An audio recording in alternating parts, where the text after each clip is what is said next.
আসলে বাড়ি বলে কিছু নেই। আমি ছেলেবেলায় শীষ দিতে পারতাম, কাগজের রকেট বানাতে বানাতে ভাবতাম একদিন চাঁদে যাব। আমস্ট্রং হতে হতে আর নভোচারী হওয়া গেল না। আবু সুফিয়ানের মতো ঘরবাড়ি থেকে নিখোঁজ হলাম। ক্লাসে লাস্ট বেঞ্চে বসে সুন্দর ম্যাডামের দিকে হা করে তাকিয়ে মনে হতো আমার সারা বেলা জ্বর হোক। ম্যাডাম ঘন হয়ে আমাকে জলপট্টি দিক কয়েকটি কমলা লেবু। আমার মা বাতাবি লেবু গাছটার ধারে দাঁড়িয়ে পড়ন্ত সূর্য দেখতেন।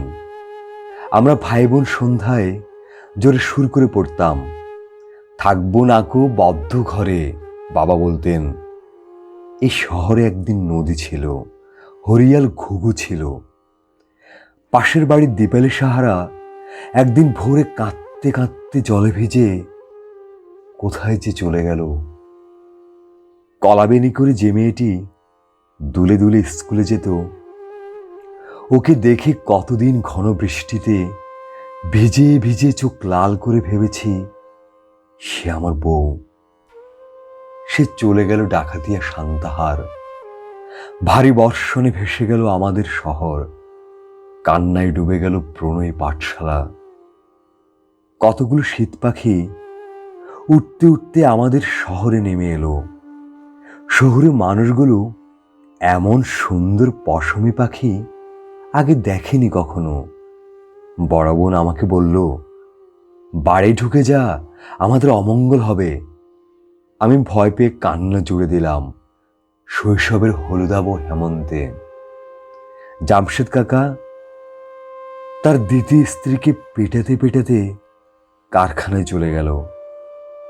ডান দিকের প্রায় ভাঙা মক্তব থেকে আজান দিল দ্বিতীয় হুজুর।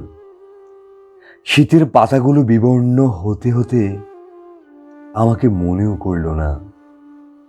ট্রেন থেকে যাযাবর মামা হাত নেড়ে বলেছিল ফিরে আসবে পরের দিন। পতাকার মতো দুলে দুলে চলে গেল হেসে হেসে। বাড়ি ফেরা হলো না তার। আসলে বাড়ি বলে কিছু নেই মনে হয়। বাড়ি থেকে থেকে বদলে যায়, বসত ভিটে বদলে যায়।